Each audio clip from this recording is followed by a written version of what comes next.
Hello, folks. Welcome back. This is Mark Devine with the Unbeatable Mind podcast. So grateful you could join me today for this show with Dr. Richard Strozzi-Heckler, who is a really interesting fellow. We're going to learn a ton from him about leadership and somatics and embodiment and a lot of other things. I know Dr. Strozzi-Heckler personally, having attended one of his trainings, and so we're going to have a really deep conversation about some interesting things, like I said. However, before we get started, let me remind you, if you haven't heard, that we have this amazing online training program called Unbeatable Mind Online, which is a vertical leadership development program. And what does that mean? It means we're trying to develop, or we endeavor to develop you as a leader, as a whole person. So to evolve your sense of self, evolve your consciousness, evolve your leadership capacity, evolve your ability to serve, evolve your ability to tap into greater potential, and to maintain peak performance in a flow state at all times. So it's covering a lot of territory by integrating what we call the 5 mountains of physical, mental, emotional, intuitional, and Kokoro spirit, which is a term I think Dr. Strozzi-Heckler would be familiar with, because it comes from the martial traditions, and it means whole mind, or merging heart and mind into action or embodiment, integration. So that's the ultimate aim here at Unbeatable Mind, and we've revamped the online training program. It is really, really good, if I don't say so myself. We've had over 10,000 people do the training, and we've just launched a certification program around it. I think we have 60 or so who are enrolled now, and so it's very, very effective if you do the work. So check it out at unbeatablemindcom to learn more, and you can see for yourself what we're talking about here. All right, enough on that. I never like plugging my own stuff very much, but it's got to be done. So the other thing is, this podcast is available pretty much most places where podcasts are available. However, you can't find it unless you go out and rate it. So if you listen to this podcast on a channel besides iTunes, such as Google Play or Stitcher, SoundCloud, Pandora, it really helps if you leave a review and rate it, because other people can then find it if they're interested in similar things. So I appreciate that. All right, folks. So my guest today, as I mentioned, is Richard Strozzi-Heckler. I met him recently at his farm up in Petaluma. I think I said that right, California. It's a beautiful, beautiful area. It was a little smoky when I was up there because of the California fires, but we made do. And we did 3 days of really interesting training. Like, it was unlike anything I've ever experienced except in my martial arts training. So it was really cool to do leadership training, bringing a martial or Eastern kind of bent to it, something that we have a taste of in our Unbeatable Mind training. Dr. Strozzi has a PhD in psychology. He is the founder of the Strozzi Institute. And this is fascinating. We're going to talk about this, but he's the founder or co-founder of the Mideast Aikido project, where he's brought Palestinians and Israelis together through the practice of Aikido. It's really interesting. When you train together and sweat and toss each other around on the mat, you're less likely to do that out in the real world. He's authored 8 books. Some of them, I've read a few of them, and they're really, really good. So we'll talk about some of those. He's a 7th degree black belt in Aikido. So he's done a lot of different things. So let's get right into it. Dr. Strozzi-Heckler, thanks so much for your time today. I really appreciate it. And this is a take 2 for us. It's the first time technology kicked our asses. Well, I wanted to, I always like to start with just getting to know, have my guests get to know a little bit about why and who you became, who you are today. Like what got you into somatics and leadership and all that. And so give us a little, sort of brief background on where you came from and why you ended up doing this type of work. Here's the brief that I would say that I basically come from the tradition of the bodily arts. I started martial arts between my 12th and 13th year. I started with judo, migrated wherever I moved, judo, jiu-jitsu, karate, taught in the Marine Corps hand-to-hand combat. And,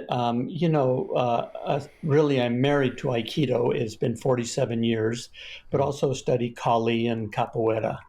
Mm-hmm. And I went to university on a track scholarship and ran for the American team in the Central American Games in the pre-Olympic meet.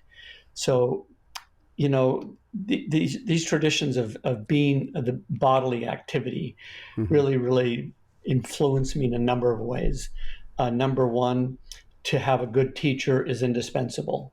the joy of training with other people, and really to see how you can improve, and you can improve everyone in that kind of improvement. And that, I think most essentially, Mark, really, if you practice something and you practice something sincerely, it's taught me that you can improve.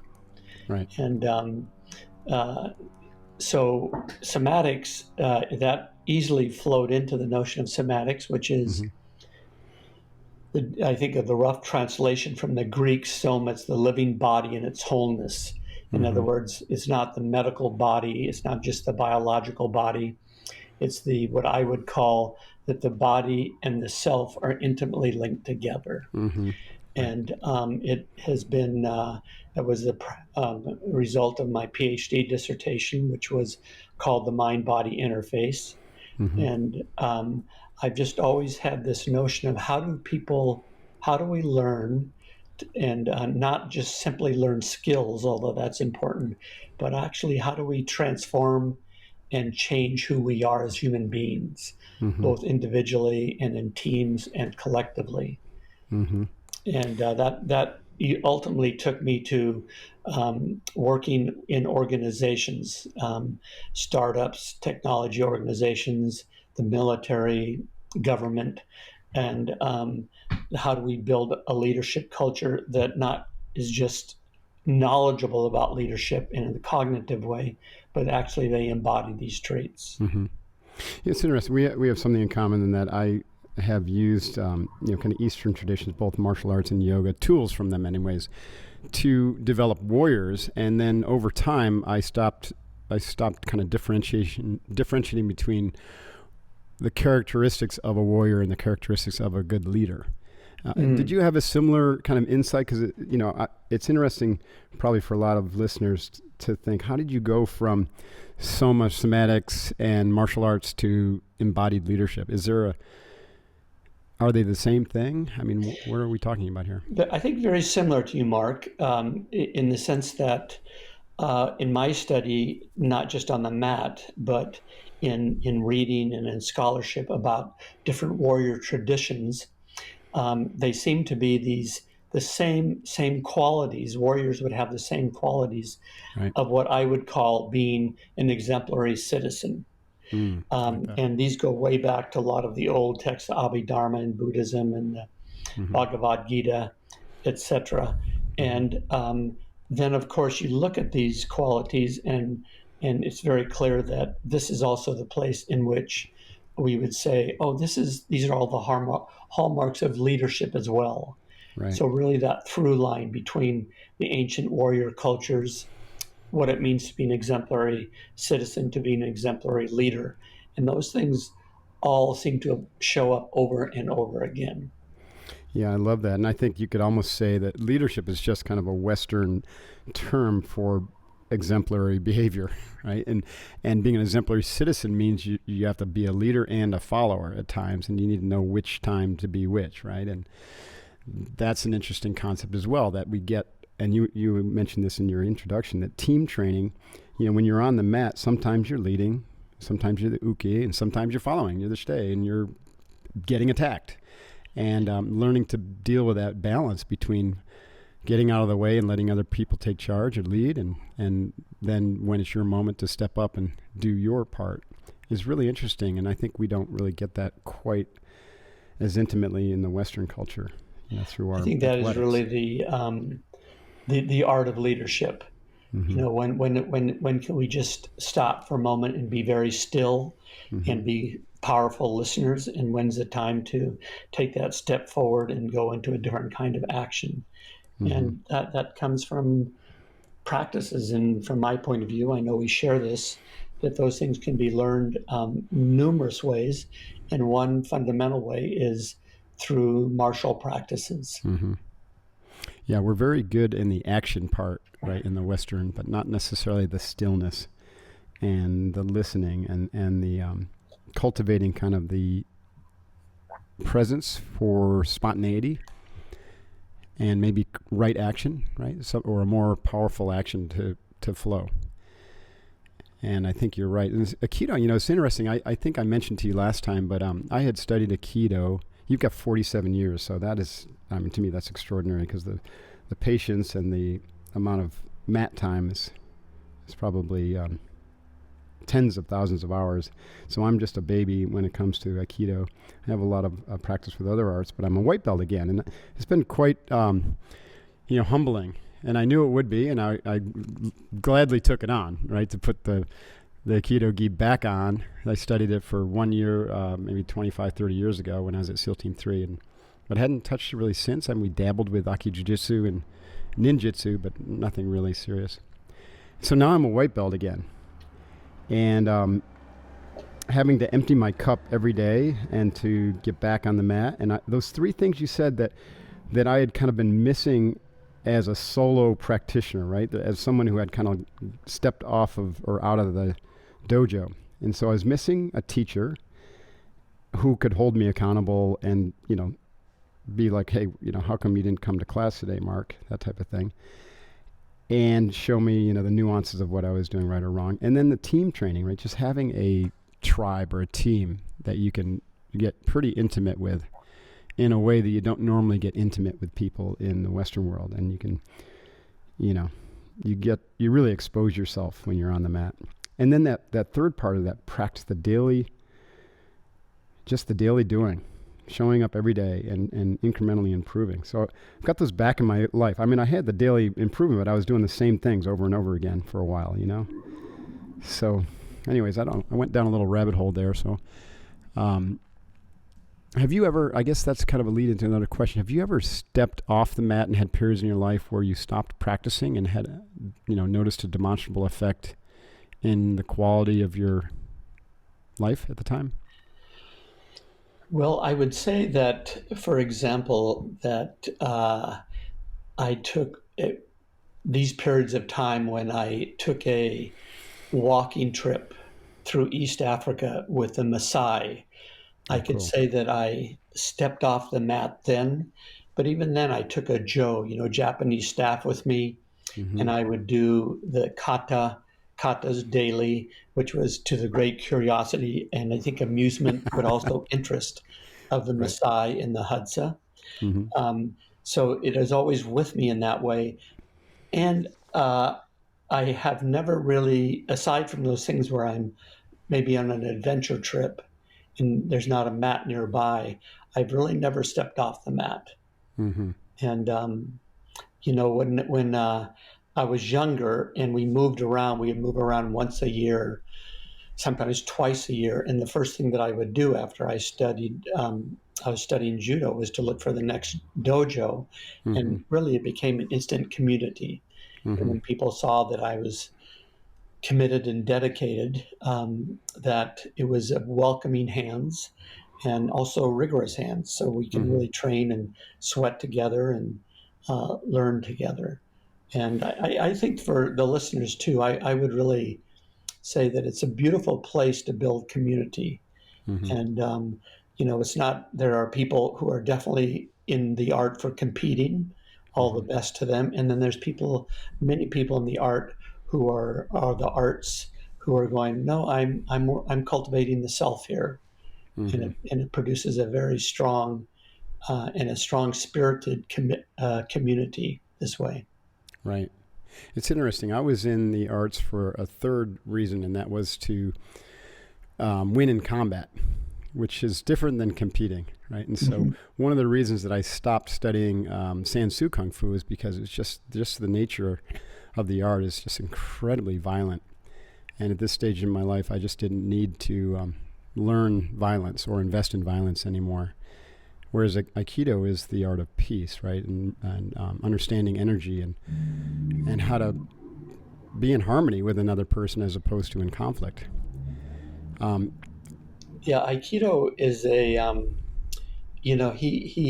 I was drawn to Aikido when I heard that the founder, Morihei Ueshiba, said that it's not for defeating people, it's for bringing people together. Nice. And this was from a man who was a national living treasure of Japan. Somebody who many people said after he said that they would come and challenge him, and ultimately stayed to learn from him.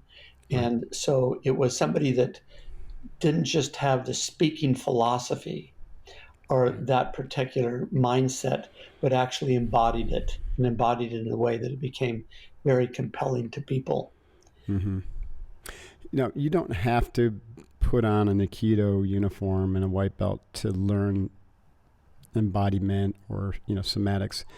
How does one begin to think of their life without a martial art like Aikido, but with the similar principles, right? Where they have that kind of daily practice. I think the term is shugyo, right? Is that the term? Shugyo in Japanese is really I think we could roughly translate that as the cultivation of the self. Right. And inside of that, I will often quote and remember the words of a Zen priest, 16th century Japanese Zen priest Dogen, and he said, to be on a path, to be on a way is to study the self. Mm-hmm. And to study the self is to forget the self. And to Right. forget the self is to become one with all things. And to Mm-hmm. me, that really is the kernel and the summation of much of my philosophy and the philosophy at the dojos that I help run, is that we're really going, how will this allow us to be able to have less and less interfaces between ourselves and reality, and come to this understanding of that we are all interdependent and interconnected. Mm. Yeah, I love that. And so through somatic, through understanding the body-mind connection, one is cutting away layers that separate themselves from the unity of all things and the intimate connection that all human beings have, is what you're That's saying, right. to some degree. And so Shugyo, you don't need, like I said, you don't need to be part of a martial art. It's very helpful. These traditions go back, thousands of years. And there's a path that is mapped out for one. So how does one, if you're not interested or if you're not drawn to, let's say, an Eastern martial art like Aikido or Karate, how would one, in your opinion, develop a Shugyo that still has a kind of a structured path to it that is not just, like the common thing we see today, people kind of chasing the next shiny thing and getting nowhere fast? My reflections there, Mark, is the really the fundamental piece is what we're doing is we're developing an observer of ourself, or some people would call that a witness, or Mm-hmm. maybe somebody might call that the conscience or the higher self, of who we are and who we've become. And one of the most direct ways to do that is to bring the attention to the life of the body. Mm-hmm. And what I would say that means is then we begin to not just have ideas or concepts or cognitive structures about our life, but we actually begin to feel life. So that's the fundamental piece. How do we then begin to um, sense or feel ourselves and feel life? And that starts with being with sensation. That starts with being with shape, temperatures, movement in our body. And a person then could say, you know what I'm going to do? I'm going to have a daily practice of walking for 45 minutes. But really, what I'm doing is that I'm attending to the moods, the emotions, the thoughts, the sensations that arise in my walk. Like a And mindful then I'm walk. going to have a place that when I find myself being taken away from the present moment, I'll bring myself back to what we would call, as you know, as center, where I'm present Mm-hmm. and open, I'm connected, and I have a wider context Mm-hmm. to our livingness. Mm-hmm. Now, if somebody already has a walking practice, you already have the practice, or a Mm-hmm. running practice. This can be applied through yoga, qigong. You could do that through archery, for example. You could do that through equestrian or horseback riding. Mm-hmm. Um, and I would say an essential thing is to have somebody that has gone before you. In Japanese, the word sensei means he or she who's gone before. Mm-hmm. So to Right. have a teacher who can relate to you with rigor and heart, I think really is immeasurable in continuing your growth and the cultivation of the self. Right. Yeah. So you described kind of mindfulness practices. So you're suggesting that somatics and mindfulness have a lot in common. One of the things, though, that puzzles me is a lot of mindfulness is taught as a kind of a seated practice, not moving. And I think a lot of times people tend to get stuck in their head and they're not connecting with their body. So I agree. So what you described were actually moving mindfulness practices as opposed to like a seated practice, which is kind of more popular here in America. Yeah, and I have to make the comment too, is that in many places where you see, I mean, it's mindfulness for investing and mindfulness for better sex and mindfulness for better gardening. It's Right. the late stage capitalism of creating a commodity and everything. And Right. what we forget is that this hasn't been created in the second decade of the 21st century. And I Right. remind people that this is what the hunter gatherers did, Right. is that they were very attentive to how they moved through the world and how the world then moved through them. Mm-hmm. And with so much emphasis on cognitive learning concepts, and that's good. We need those things for law and engineering and medicine, Mm-hmm. etc.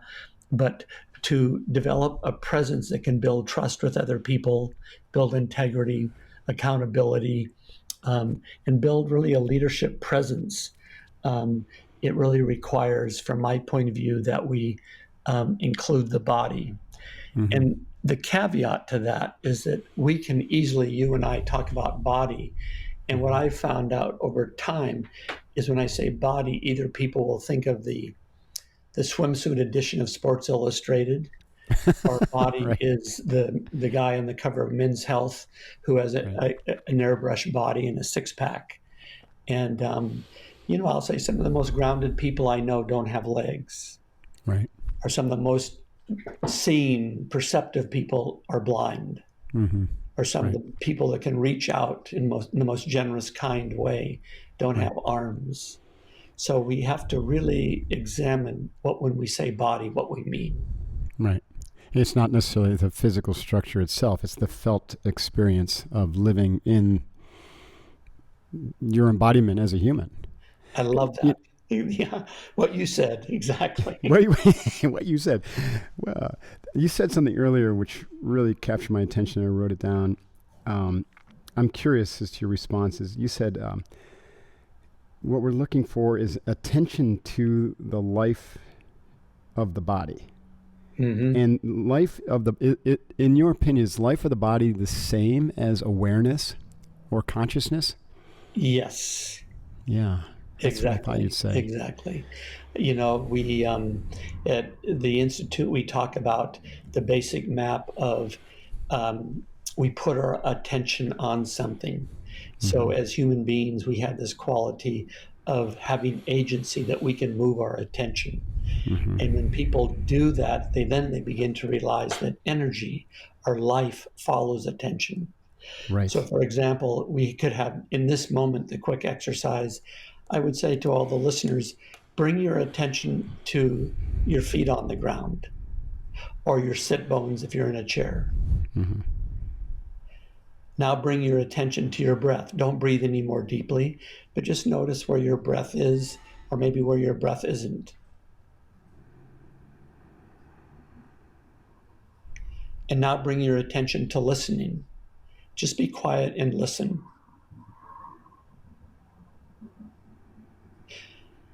So if you did that, you could have the experience of when you're listening, your feet are still on the ground, there's still breath, but what you're listening to is really amplified. That's what we Mm-hmm. mean that energy follows attention. Mm-hmm. You bring your attention to your sit bones, you go, oh, I can feel the shape of that, the temperature of that, where I need to adjust myself. So Mm-hmm. there's attention, and then that brings awareness. Mm-hmm. And choice follows awareness. The more aware we are, the more choice we have. Mm-hmm. Once we are aware, we make choice. We galvanize our volition or our will, and we make a choice. Mm-hmm. That choice leads to action, and then that action is us to be accountable for the Right. action that is taken. I love that model. And the problem is where the breakdowns occur is when people are disconnected from their body, then they have these reactionary patterns, which are kind of infused into us. That's not the best word to use, but kind of baked into us at a very young age, even epigenetically or in utero. And so then these things tend to become blind spots or biases. And we just kind of react with those patterns, which are bodily patterns, psychosomatic patterns, right? Mm-hmm. And so it's through the practice of getting back in touch with your body and body-mind, I should say, that you can begin to disassociate or disconnect from the reactionary patterns and get your volition back. Was I accurate somewhat in that kind of description of Yes, what the yes. problem solution set? Yes, yeah, and you know what I would add to that is that we know that our nervous system, the human nervous system, is Mm-hmm. self-referring. In other words, that as you say, we have these patterns in these neural pathways that we move in, these conditioning, and through those we make up the reality that we live in. Of course, there's Mm-hmm. always the social context that is supporting that, but we see through those patterns that we have, and so it's self-referring. Therefore, it makes it difficult to see those blind spots. Right. Now, practices help us to illuminate those blind spots, but and other people that we might practice with help illuminate them. And I'll just reiterate again, to have somebody who is a good teacher, coach, mentor, therapist, guide to say, Mm-hmm. you know, you're going too far left, you're going too far right. Mm-hmm. It's like I said, with the word for sensei is he or she who has gone before, that Mm-hmm. they've traveled, even if they've traveled one or two steps ahead of you, Mm-hmm. they're maybe more familiar or acquainted with the terrain. Right. There was a book I read a long time ago, and I believe you referenced this individual in your work with regards to communication. I can't remember his name. It's like a South American name. At any rate, Yeah, go ahead. the name of the book was, I think, Computers and Cognition. Yes, Fernando Flores. Fernando Flores, yes. And so for years, the one like extraordinary idea that I picked up from him, which I use in my program to help people understand what we're talking about, is background of obviousness. Does that word ring a bell to you, or that phrase? Yes, that's right. Yeah. So I talk about that in the context of just subconscious reactive patterning, biases, social conditioning, family conditioning, language, culture. If you're Chinese, you're going to have a vastly different kind of paradigmatic worldview and kind of sense of self than you are if you're an American. And all of that it's obvious to those outside of us, but completely blind to us for the most part, until you begin to objectify it and look at it. And that's the self-awareness we talked about. The self-cultivation actually is basically turning your eyes on yourself through that mindfulness practice, saying, okay, what is it that makes me me? And just keep peeling the onion, the layers until you get to that essential nature deep inside. I think that this, what you just connoted as our essential nature, really is the wellspring of our authenticity, our truth telling, integrity, accountability, all of those things that we would attribute to exemplary leadership. And that it's not just that people can quote from those things, but they're actually acting from them. Right. Getting back to the idea of somatic and embodiment, it's not an intellectual thing, right? I have this, there's several layers that my students go through. And the first is this just generating awareness of these issues, of these boo, or what Western psychology would call shadow, of reactionary patterning. I remember the work that you did with us. What happens to your body if someone grabs you or pulls you or pushes you or comes at you? There's a genuine somatic response that, if you're unaware of it, then you're going to react in that pattern. But if you become aware of it, then you can begin to work with it. But that doesn't transform you. Awareness is just the first of a long process of transformation. Am I right? Yes.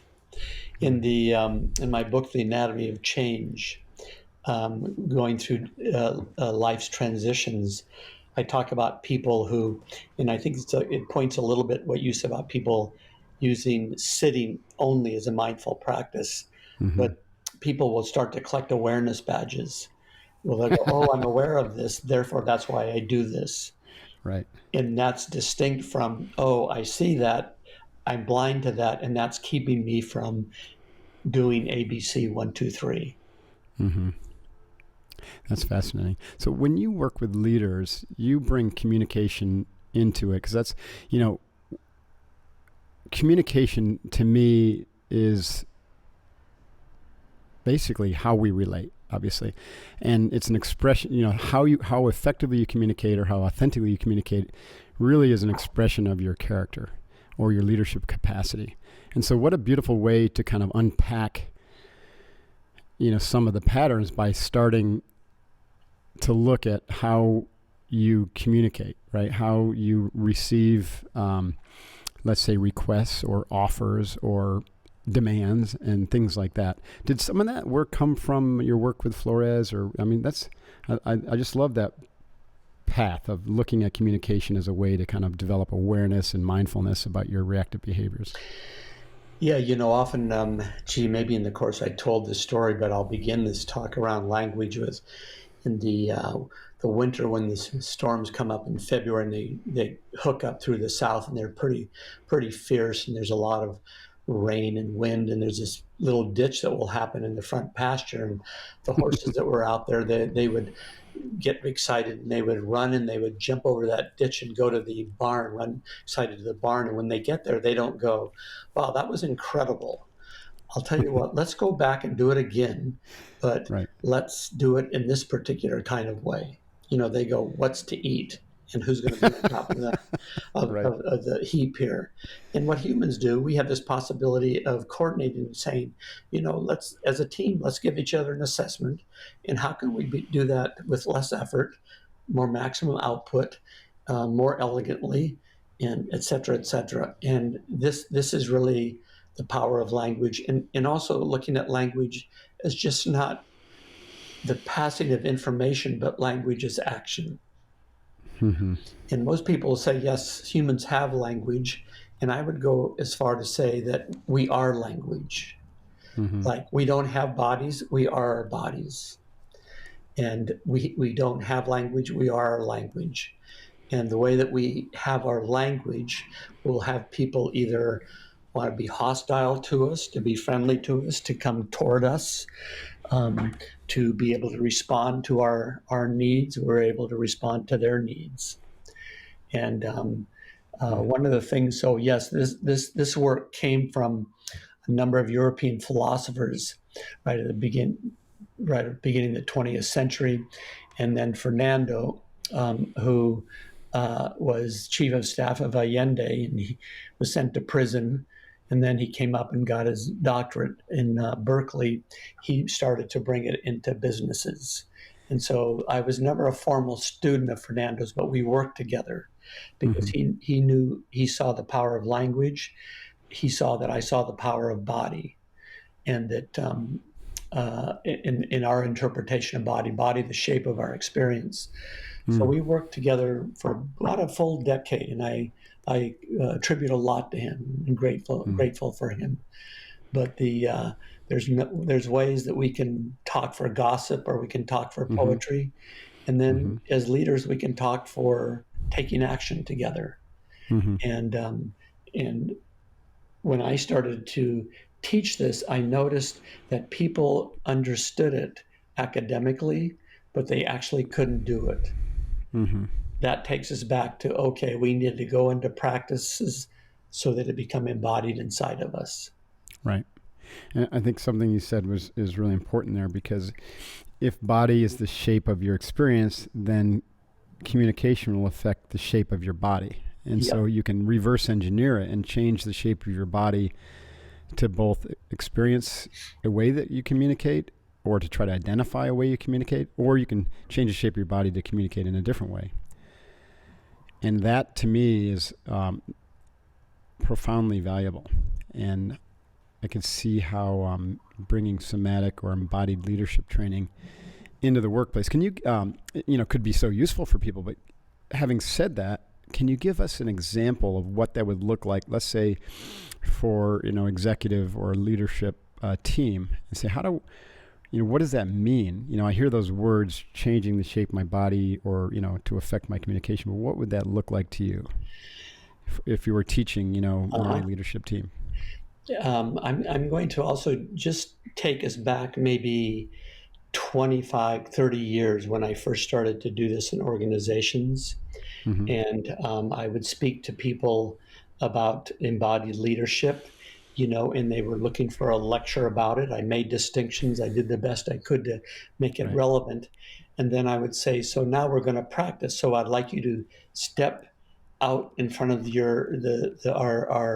our table here, and let's stand. Mm-hmm. And of course, there was a lot of side-eyeing and going, well, what does standing have to do with me in my work?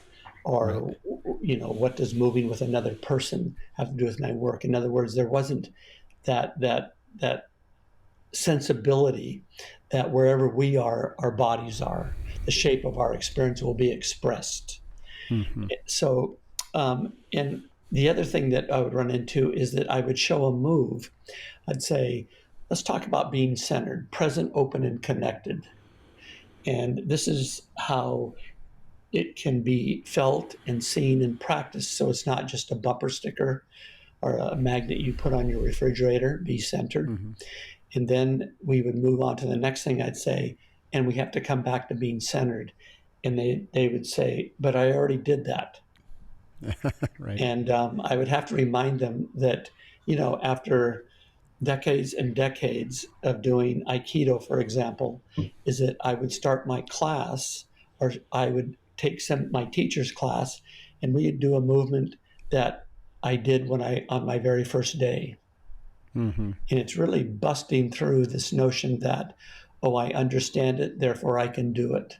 Mm-hmm. As opposed to understanding means that it's something really that I can take action on.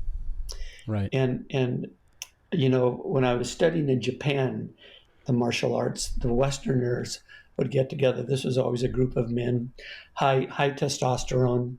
We would have sake and maybe noodles together, or a beer or something, tea, people talking about what they could do. And, ultimately you'd say, well, let's put it on the mat.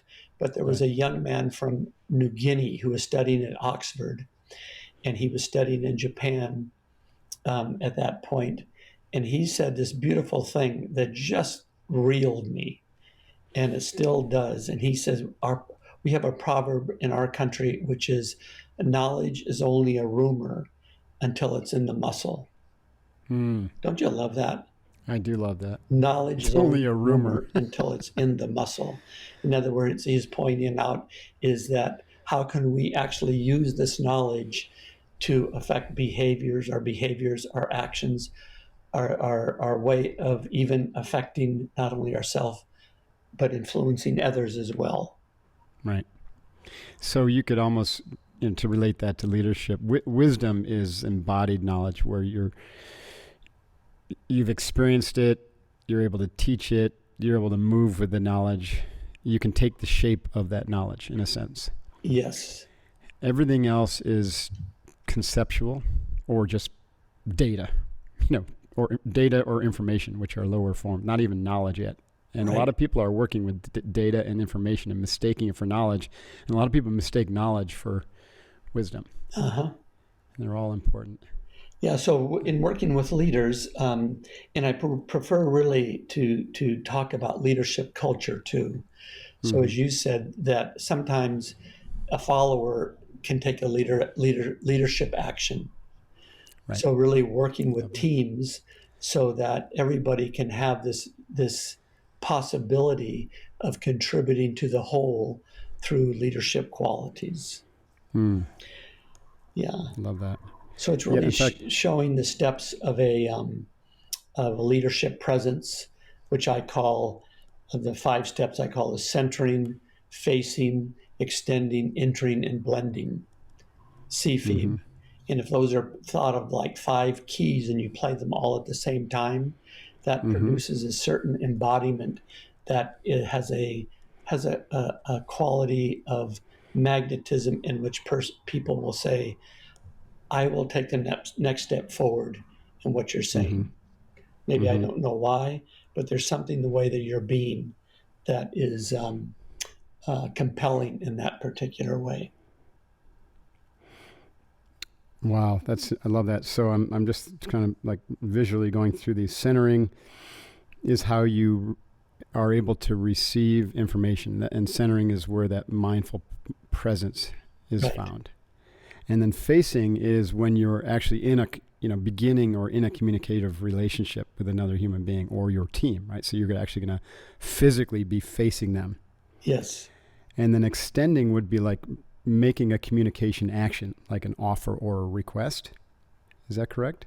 Extending, and then if that's this notion that I can, with my attention, I can extend my attention out into the collective field, as well as the individual field. So I'm extending out, and that extension really is listening to the collective or listening to the individual. And as you said earlier, like what Fernando would talk about, the assumed listening.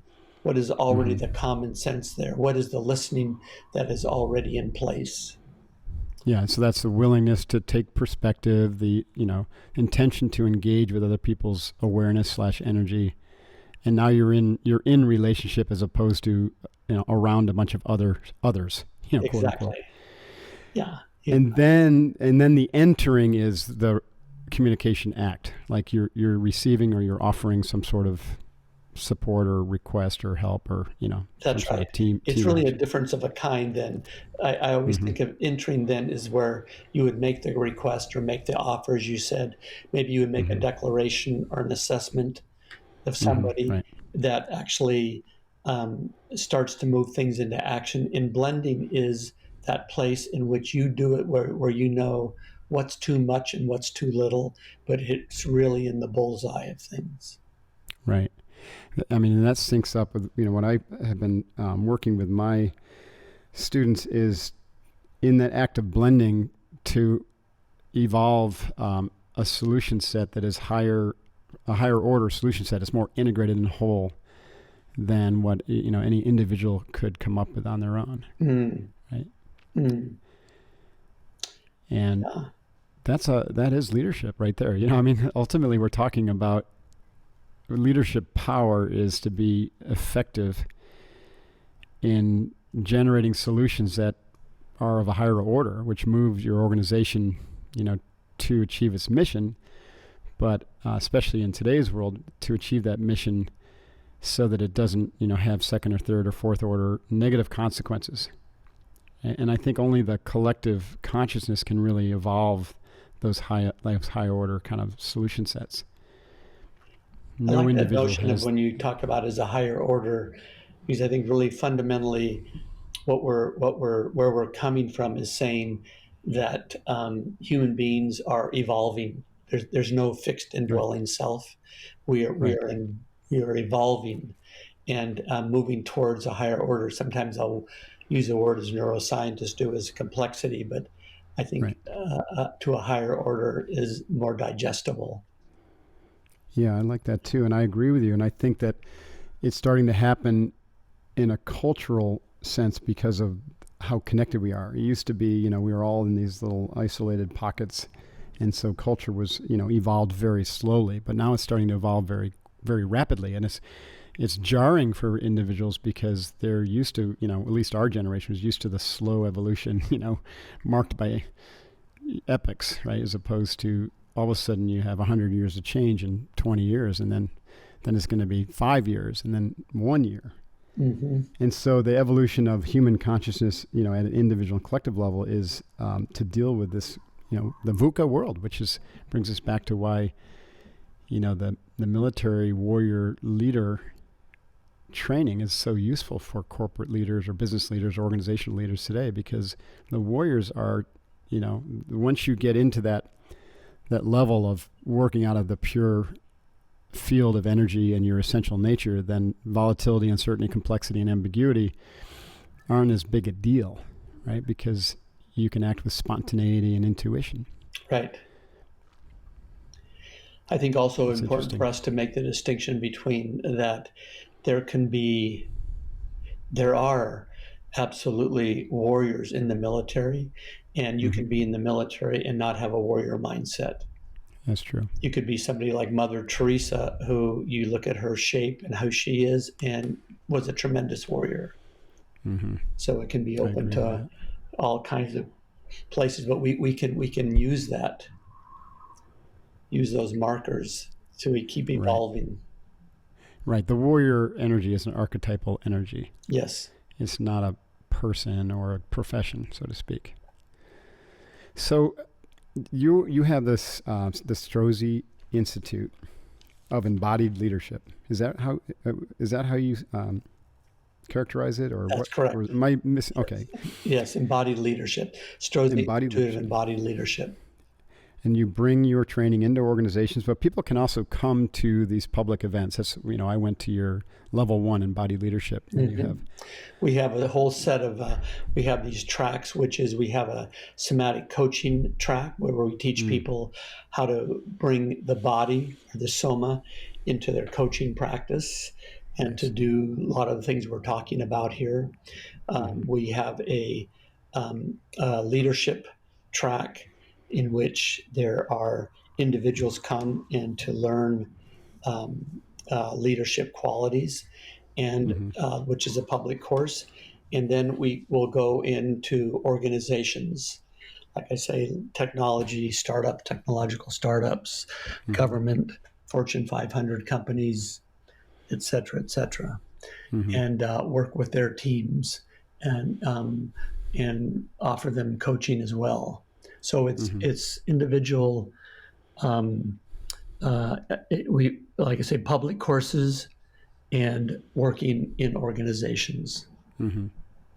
And do you have any more projects going on now, or that you see in the future, similar to what you did with the Israeli Palestinians, that are more of a nonprofit or kind of a world-centric peace initiatives or embodied peace initiatives? We're doing a very interesting project in Ethiopia, which is, Ethiopia has like 150 tribes, right? Pretty much ongoing, constant civil strife. They're in that now. And what we've done is introduced Aikido there, and Aikido as a martial art, but also as a way to begin a whole different track of how do we deal with conflict? How do we deal? What's our alternatives to violence? And it has really caught I think over 60% of the population is under the age of 35. And, Mark, it has really caught the imagination of these young people. And so now we have this. We started this about 10 years ago. We have 11 dojos in Ethiopia now. We have a couple in Eritrea, Somalia, Kenya, Tanzania, and the Congo too, Democratic Republic of the Congo. And we get together for these big African summits, and not wanting to be the white savior industrial complex, I keep pushing all the work into the Africans so that they will be the primary teachers. And a year and a half ago, we had, for the very first time ever in Ethiopian history, we had 5 of the chiefs of the 5 major tribes together under the same roof. We said, this is how we study conflict and violence and alternatives to it. Can this be a cultural exchange? You talk about yours. And the value of that was that these young people, we had about 200, And they went to all the classes and watched them. We had conversations. They talked about what they did historically. But for the first time, these young people had the image of these 5 chief elders being under the same roof at the same time. So it was, as one of them said, it's just a teaspoon in the ocean, but it's a beginning. Yeah. That's beautiful. Yeah, it's just challenging and it's unique.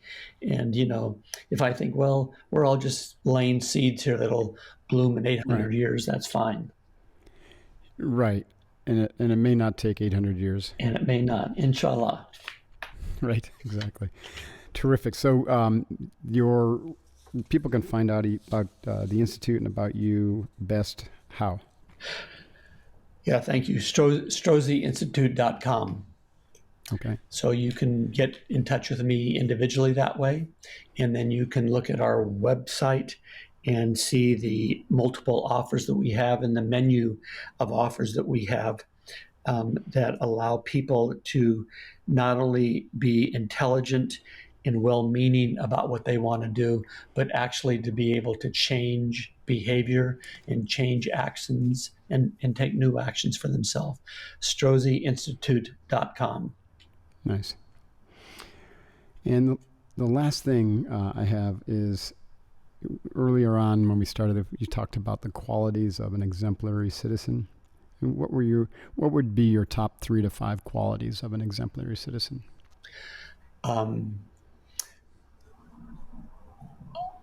I would start with authenticity. Mm-hmm. I would then say integrity.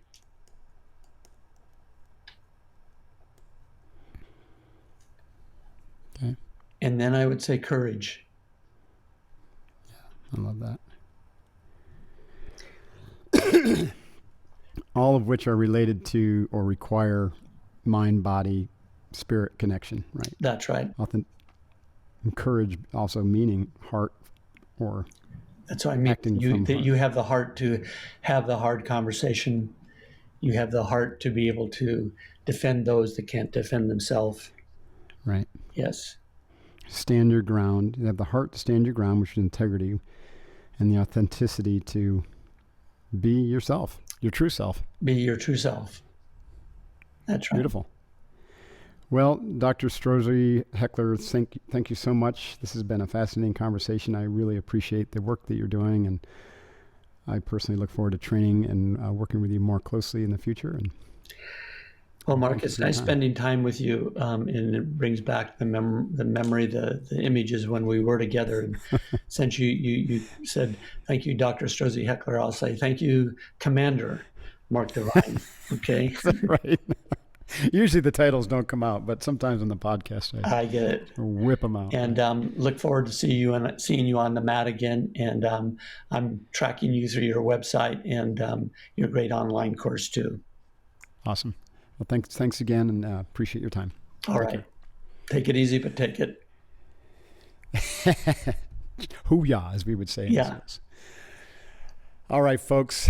That's it for today. Thank you so much for your time. This is one to go listen to more than once. What a really interesting conversation. So many gems in there from Richard Strozzi-Heckler. And check out his website, StrozziInstitute.com. Strozzi spelled, by the way, with 2 Z's, Strozzi. And his books are great. I really enjoyed Leadership Dojo. I think the first book I read was about the Trojan horse. And Richard, you're still there. What was the name of that book? The Trojan Horse Project? In Search of the Warrior Spirit. That's right. Search of the Warrior And we Spirit. called it, it was a classified project there with the Army Special Forces, the Green Berets, and it was codenamed the Trojan Warrior Project.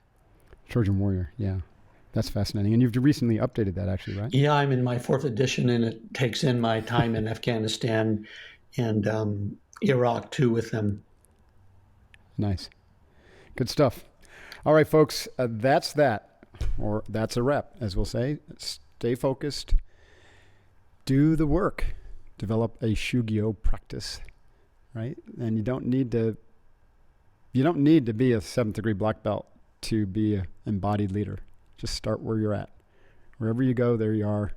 You bring your body with you, so you might as well get in touch with it. See you next time. Divine out. Hey, this is Mark Divine. Thanks very much for watching the Unbeatable Mind podcast on YouTube. You can also find the podcast at iTunes, Stitcher, SoundCloud, Google Play, and unbeatablemind.com/podcast. Be sure to check out the new episode released every week. Hoo-yah.